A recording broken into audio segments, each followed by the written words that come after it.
अस्सलाम वालेकुम, बिस्मिल्लाहिर्रहमानिर्रहीम। 21 फरवरी 2024 और कल की रात सारी बर्फ़ पड़ी है यहाँ पे और इस वक्त सारी बर्फ़ ही बर्फ़ है हर जगह पे, क्योंकि रोड पे गाड़ी चलती है तो वहाँ तो बर्फ़ रिमूव हो जाती है। लेकिन ये हमारे पास हुंडई वालों का सर्विस सेंटर शियांग सिटी में, आई डोंट नो ये चीज़ें बेचने की तरफ नहीं स्क्रैप है। और इस तरफ किया वालों का सर्विस सेंटर है। आज मैं सोच रहा हूँ कि इसी मौके के मुनासिब से कुछ बात करेंगे फॉरेनर्स के हवाले से, गैर मुल्की कोरिया में कैसे आ सकते हैं और क्या कर सकते हैं, क्या अपॉर्चुनिटीज़ है स्किल्ड लेबर के हवाले से भी, और लाइक स्किल्ड प्रोफेशनल जो हैं उनके लिए और अनस्किल्ड जो हैं उनके लिए भी हम लोग जो है वो किस तरह से आ सकते हैं। ज़ाहिर हर बंदा जो है उसकी तालीम भी डिफरेंट होती है और किसी का बैकग्राउंड डिफरेंट है, और कुछ लोगों के पास तालीम नहीं होती लेकिन हुनर होता है, तो वो उस तरह से भी ये आज हम डिस्कस कर लेते हैं। और सबसे पहले हम ऐसे अफराद जो गैर हुनरमंद हैं या कोई छोटा मोटा हुनर है और तालीम ज़्यादा नहीं है उनकी, मे बी मैट्रिक भी नहीं कर सके, बहुत सी वजूहात होती हैं, तो उन लोगों के लिए भी एक यहाँ पे ट्रैक है, ख़ास तौर पे पाकिस्तान, नेपाल, बांग्लादेश। और चूँकि ये लोग उर्दू समझते हैं तो इसलिए मैं उर्दू बोल रहा हूँ, हिंदी इस तरह तो इंडिया वाले शामिल नहीं है इसमें, क्योंकि वो एग्रीमेंट्स गवर्नमेंट के होते हैं, तो उसमें गवर्नमेंट के थ्रू पाकिस्तान में तो ओवरसीज़ कॉरपोरेशन है, और बांग्लादेश का पता नहीं है, लेकिन बांग्लादेश और पाकिस्तान दोनों में बैलेटिंग यानी कुरंदाजी के ज़रिए आप जो है वो यहाँ पे EPS वर्कर के तौर पे आ सकते हैं। और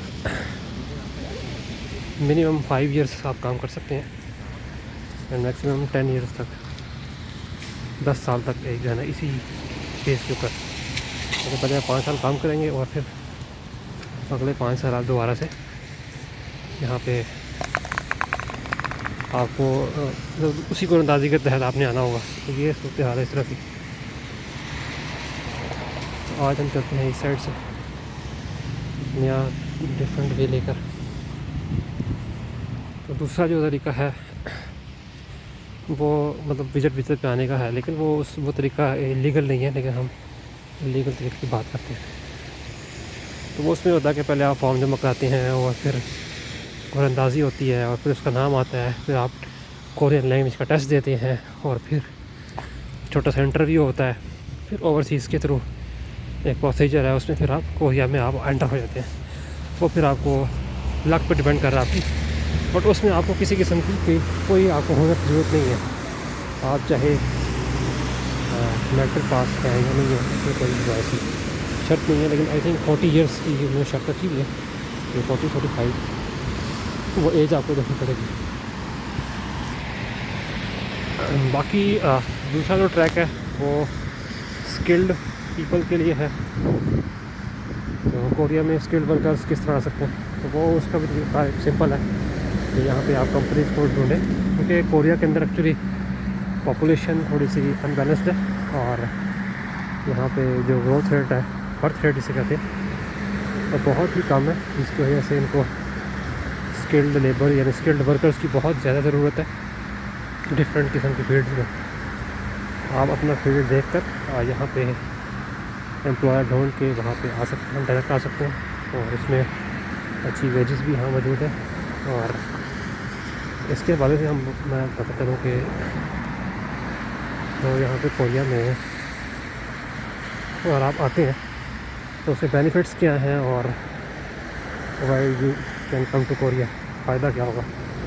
और सबसे पहली बात है कि एक फास्टेस्ट ग्रोइंग नेशन है, बहुत अच्छी नेशन है इस हवाले से कि ये ग्रो कर रही है, GDP इसका अच्छा है, एशिया के टॉप 4 में आती है, वर्ल्ड के अंदर भी इसका एक अपना मुकाम है, ऑल्दो कि इसकी पॉपुलेशन बहुत थोड़ी है, हमारा लिए हम यहाँ पे इसी थोड़ा डिस्कस करें। दूसरी बात ये है कि यहाँ पे आप लॉन्ग टर्म रह सकते हैं अगर आपके अंदर अच्छी स्किल है, आपके पास अच्छी जॉब है और सर्टेन वेज़ हैं जिसमें आप यहाँ पे 5 to 6 years में भी मोर आप यहाँ पे लाइफ टाइम भी रह सकते हैं। तो उसके लिए भी तरीक़ाकार है, वो भी डिस्कस करते हैं आगे जाके।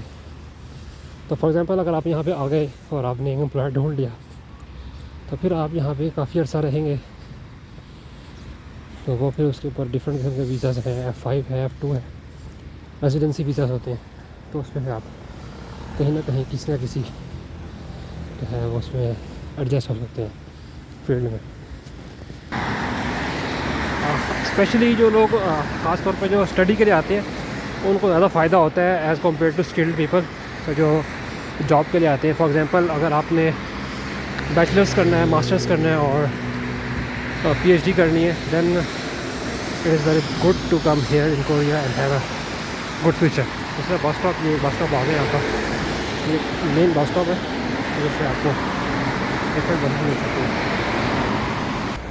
तो सॉरी बस स्टॉप पर रास्ता हो, मैं यहाँ से थोड़ा सा रास्ता चेंज कर लिया मैंने। ब्यूटीफुल हेयर ऑल्सो, बट ये हालात जो है थोड़े से इस तरह के हैं, पैदल चलना थोड़ा मुश्किल है थोड़ा देख कर, क्योंकि बर्फ़ पिघल भी रही है। और चले बहरहाल हम अपने टॉपिक में वापस आ जाते हैं। तो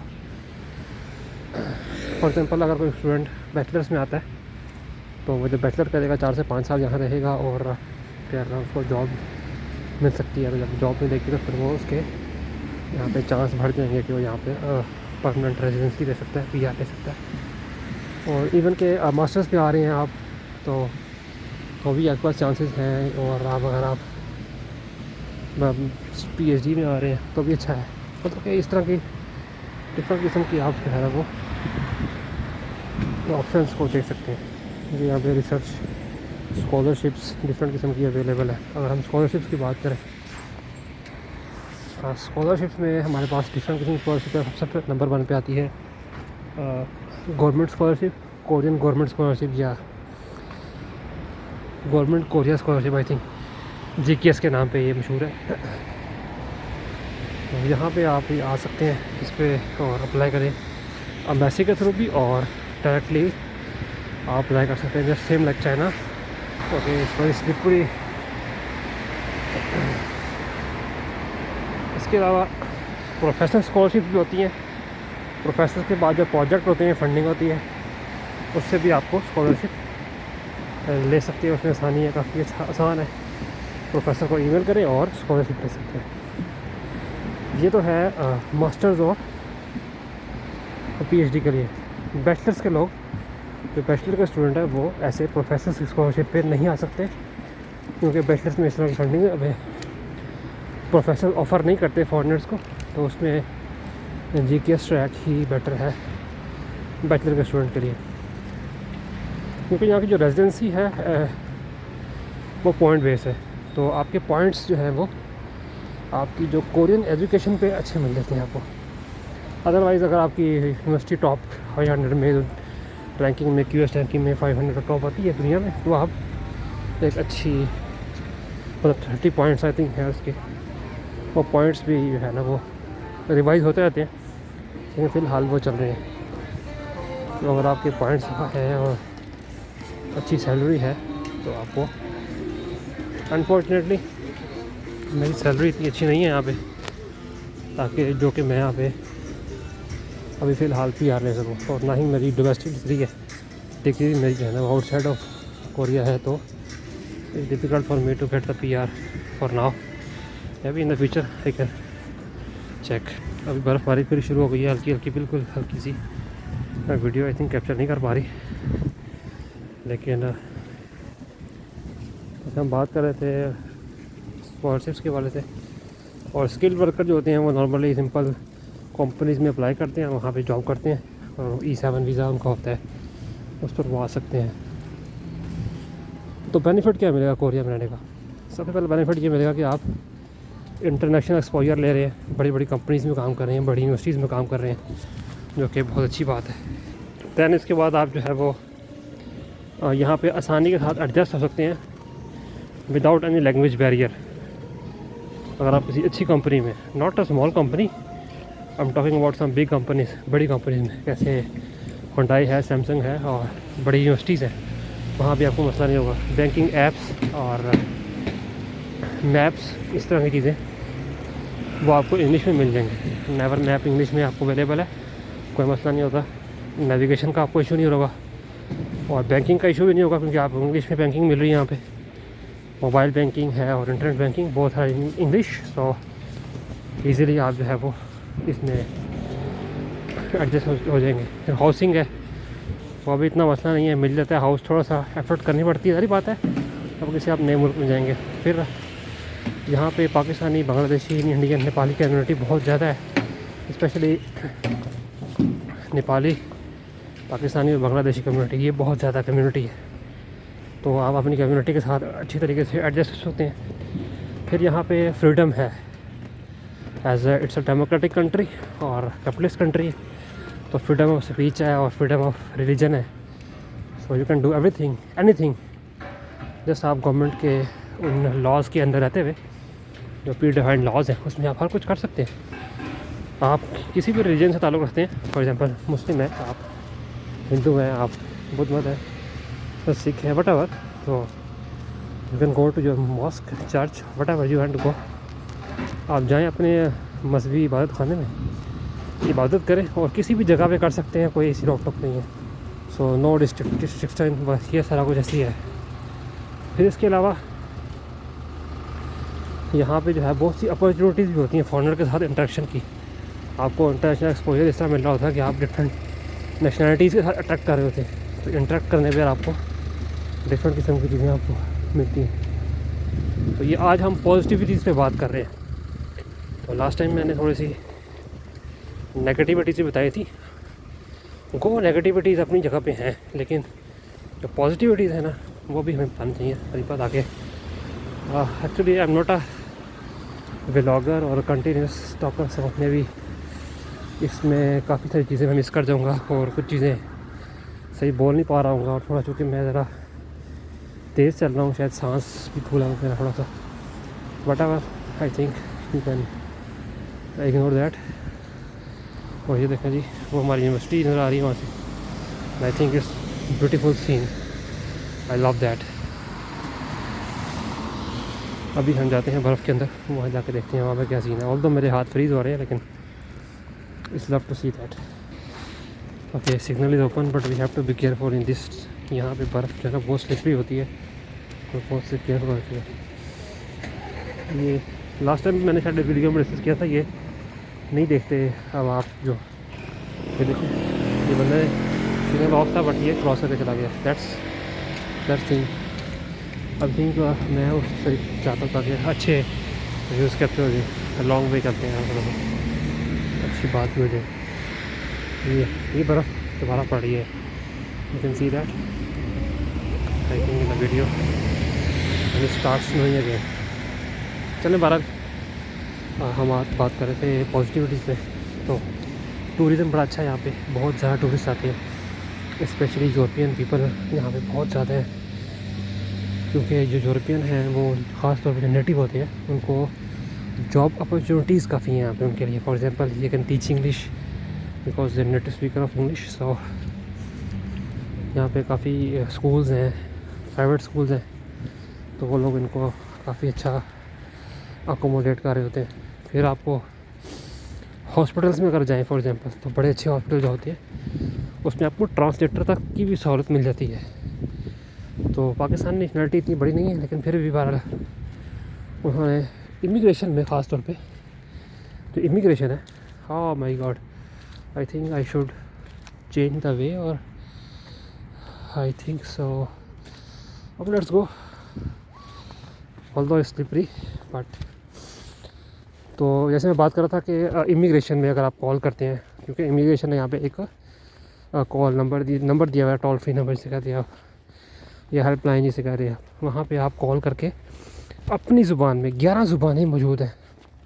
तो अब 11 ज़ुबानों में उर्दू भी एक उनकी है ना वो हेल्पलाइन नंबर, आप अपनी असल ज़ुबान में, फॉर एग्जांपल क्योंकि यहाँ पे आपको बताया ना कि बहुत से ऐसे वर्कर हैं जो EPS में आते हैं अनस्किल्ड, जिनकी इंग्लिश कमज़ोर होती है, वो सिर्फ कोरियन बोल पाते हैं या अपनी मुकामी ज़ुबान। तो उन्हें कोई अगर इमिग्रेशन रिलेटेड कोई ना कोई आप उनको इन्फॉर्मेशन लेनी है या कोई उनको वीज़े के मसाइल है, कंसल्टेशन चाहिए, तो आप इंग्लिश में या अपनी ज़ुबान में ले सकते हैं। ये बहुत बड़ी बात है। और ATMs के अंदर जो बड़ी बड़ी बैंक्स हैं, बड़े बैंक की ATM हैं, उनमें आपकी लोकल लैंग्वेज के अंदर आपको ATM भी की सहूलत मौजूद है। तो ये भी एक बहुत बड़ा पॉजिटिव चीज़ है आपके लिए कि एक ऐसा मुल्क जहाँ पे आपकी ज़ुबान से दूर दूर तक वास्ता नहीं है, लेकिन फिर भी वो आपको एक ऐसी फैसिलिटी प्रोवाइड कर रही है जिसमें आपको मसला नहीं पेश आ रहा। ये सब कुछ इसलिए प्रोवाइड किया गया है कि ये फॉरेनर्स जो है ना वो वैसे उनको आसानी हो। फिर मैं ये बात कर रहा था, हॉस्पिटल्स की बात कर रहा था। तो बड़े बड़े हॉस्पिटल्स हैं हमारे पास, जो कि हमारा छोटा छोटा है। तो यहाँ पे 2 हॉस्पिटल्स हैं। तो एक हॉस्पिटल में इंग्लिश की सहूलत नहीं है, लेकिन उसमें रशियन, चाइनीज़ और वियतनामीज़ इसकी ट्रांसलेशन की सहूलत मौजूद है। क्योंकि नंबर ऑफ़ फॉरेनर्स अगर हम रैंक करें कंट्री के हिसाब से, तो चाइनीज़ बहुत ज़्यादा है यहाँ पे ना, तो उनके लिए जगह जगह सहूलियात मौजूद हैं। और चूँकि चाइना नेबर भी है और बायलैटरल उनके ताल्लुकात अच्छे हैं, तो वो लोग आते हैं, काफ़ी सारे लोग काम करते हैं। और वियतनामी भी काफ़ी आ रहे होते हैं। पाकिस्तान इतने नहीं है, टॉप 10 में नहीं आते। और फिर जो दूसरा हॉस्पिटल है वहाँ पे हमारे पास इंग्लिश भी है और अदर लैंग्वेज का पता नहीं है, क्योंकि हमें हमेशा इंग्लिश वालों के पास ही गए हैं हमारे, तो वो हमें कंसल्ट कर देते हैं। सो ऑल नेगेटिविटीज़ अपार्ट, यहाँ पे काफ़ी पॉजिटिविटीज़ हैं। और वो तो आके एक और तरीका होता है जहाँ पे आप मैरिज का वो भी हम कर सकते हैं, लेकिन वो रिकमेंडेड नहीं है। हाँ, अगर किसी को प्यार हो जाता तो मसला, उससे हम कुछ कह नहीं सकते। लेकिन बहरहाल वो ये है कि उसको आपको पहले कोरिया में आना पड़ेगा ना, फिर उसके लिए बाकी बातें होंगी। तो ऑनलाइन तो पर पता नहीं चलता बंदे को क्या है क्या नहीं है। तो ये हमारे आज की जो गुफ्तगू है, इसके अंदर हम कोशिश मैंने की है कि तकरीबन तमाम चीज़ों को कवर किया जाए। क्योंकि मैं एक रैंडमली बात कर रहा हूँ, मैंने कोई प्लान्ड बात नहीं की। वैसे ही मैंने कहा चलो मौसम अच्छा है तो एक बात कर ली जाए, वीडियो बन जाएगी और साथ में थोड़ी बातचीत हो जाएगी। अदरवाइज़ कुछ समझ नहीं आती। आप कमेंट करें, बताएं, पूछें मुझसे और I will try my best tell you about other things. वैसे मेरा था कि मैं दोस्तों से और बाकी लोगों से जो लोग इन वीज़ाज़ पे हैं उनसे कंसल्ट करके आपको बताऊं, लेकिन now I choose the wrong way and it's getting very stupid. I need to stay on the stones. Oh man, I picked the wrong way। चलो बहरहाल, ये पता नहीं कौन सा ट्रक आग पड़ा है। बर्फ़बारी तेज़ हो गई है जी, यू कैन सी दैट। चले, आई थिंक सो आज की बात यहीं पे ख़त्म की जाए और क्वेश्चन दोबारा हम उनका आंसर्स कर देंगे। और I will upload this video without any addition और एडिटिंग, और everything will be in the same thing, so you can enjoy everything or whatever I have said wrong, so I will not edit or cut, so you can understand. So okay, I think it's fine। अल्लाह हाफिज़। और ये हवा तेज़ हो गई है, हाथ मेरे फ्रीज़ है तो मुझे बंद करना चाहिए।